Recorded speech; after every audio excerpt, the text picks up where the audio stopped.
Hello, everyone. Hello. Okay. The pre. Hang on. Can you hear me now? Hear me now. All right. Well, the previous live stream, the camera cut out. So that had killed that one. Been sitting on that for a week. Um, so I'm gonna replace this one with that, replace that one with this one, and we'll just do all the questions now. And then I'll see you for the single, which premieres in 20 minutes now. So we'll have to cut this one short. All right. I think we lost a few seconds there.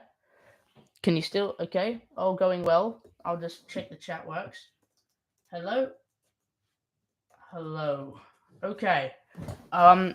Right. Chat works. No one's watching, but never mind. Okay. Let's look at our questions, shall we? Um. Okay. So first question. From Ken. What new genres or instruments are you planning to try out this year? That's a very good question. Well, this year tried out a few instruments. I've tried out the steel tongue drum. I have tried out mandolin. That was fun. Personally, at the moment, I've got my eyes on a bass guitar.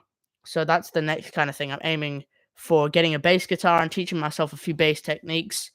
Um, because currently the system I use is I just pitch the guitar down 12 semitones. And the other thing I was thinking of trying was maybe I was thinking I might try. What was I thinking I might try? I'm trying to teach myself how to play drums and just a bit more percussion in general. You can never really know too little amounts of percussion. So that's kind of the new genres or instrument. And genres I say jazz, a bit of funk kind of thing. A bit of jazz fusion as well. All right, what setup for producing do I like the most? What gives me the cleanest sound? Um, well, I guess when you say setup, I'd say probably the home studio is the best kind of one. Personally, I've recorded a song in like a proper studio before, but I found you had to learn all the new gear, I had to learn where everything is. Personally, I think my the best setup is just audio interface, microphone, and then you can just choose where everything is, and everything can stay there, and you can get it when you need it, and you can leave it as messy as you want. There's no regulations because it's your studio and it's your home. Um, yeah, so home studios, and I'm very lucky now that we live in an age where people can have their home studios without purchasing thousands of dollars of equipment. Like I reckon this stuff combined, like the microphone interface, all right, the guitars. I reckon I'd imagine that cost about I don't know 1,500. Well, the guitar I got as a gift, which is absolutely insane. It was a lovely guitar, but yeah, it's very lucky that we live in a time now where you can just have a home studio, and you don't need to go out of your way to get one. What inspired you to start your YouTube channel, and how has your content evolved since then? Well, originally, as the uh, old DJ Hugs fans will know, the old school hardcore fans, I originally started as a DJ, which I still continue. I do a lot of DJing. I do a few gigs, parties, and stuff. Um, but I originally started as DJing, and I did guitar videos as well. My first video was me performing "Stairway to Heaven," which is still getting a lot of views, which is really nice.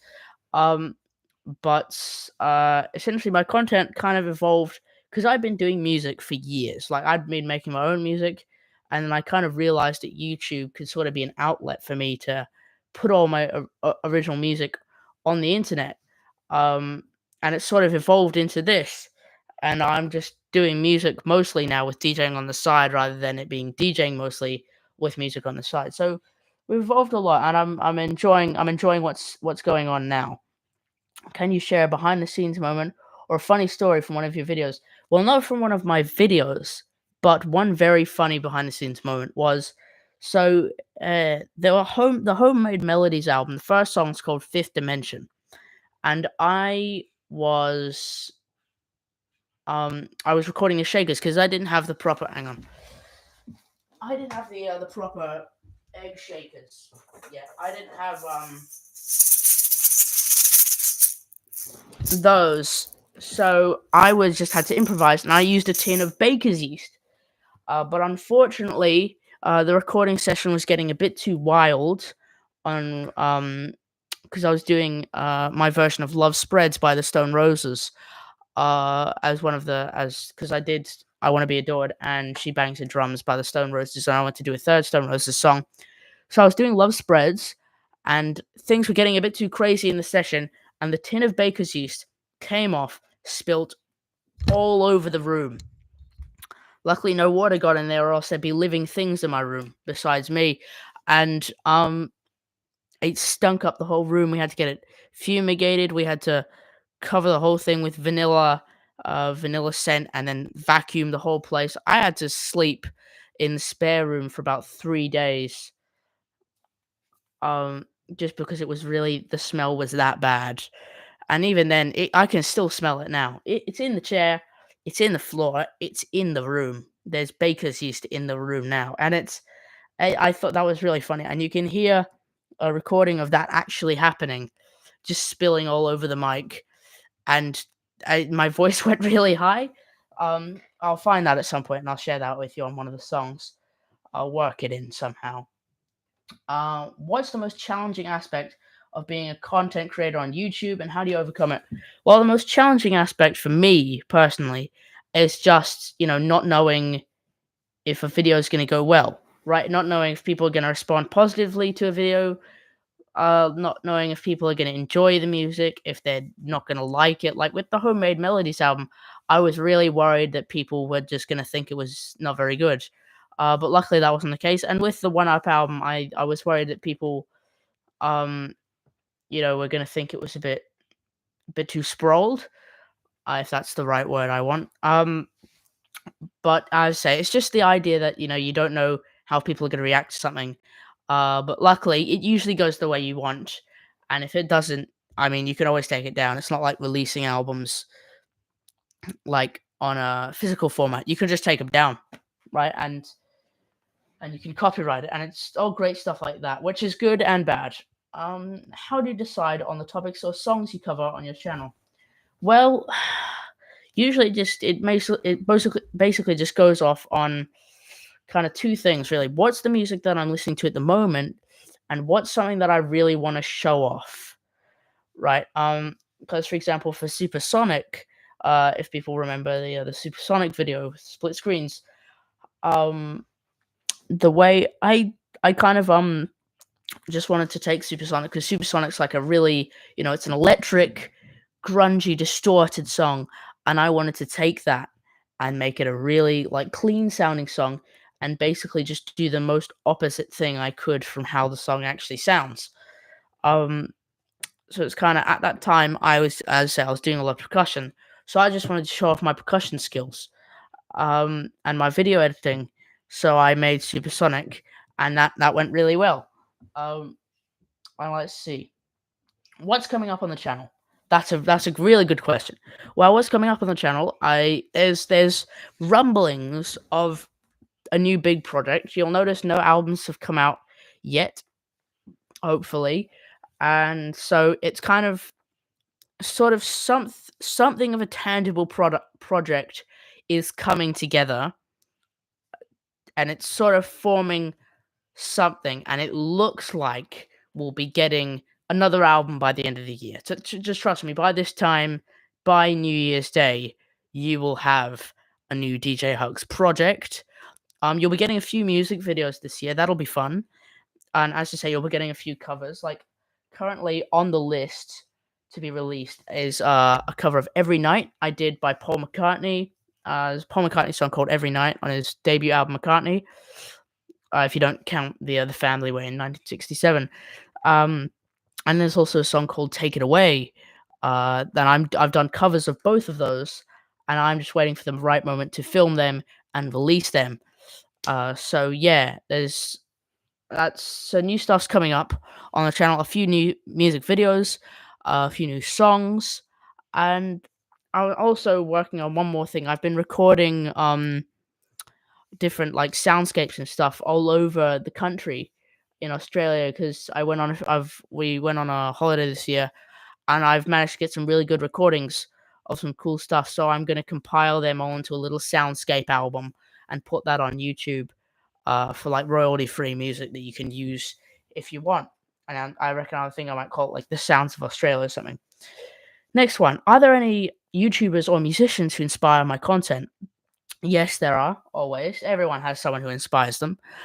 Usually, well, first and foremost, I'm inspired by Frank Zappa.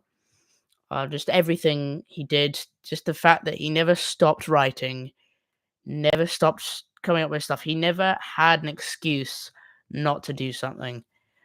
Like, even that time when he got pushed off the stage, he he still, he kept writing, and he wrote two of the best albums he's ever put out, The Grandma Zoo and Waka Chewaka. I'm also inspired by Jacob Collier.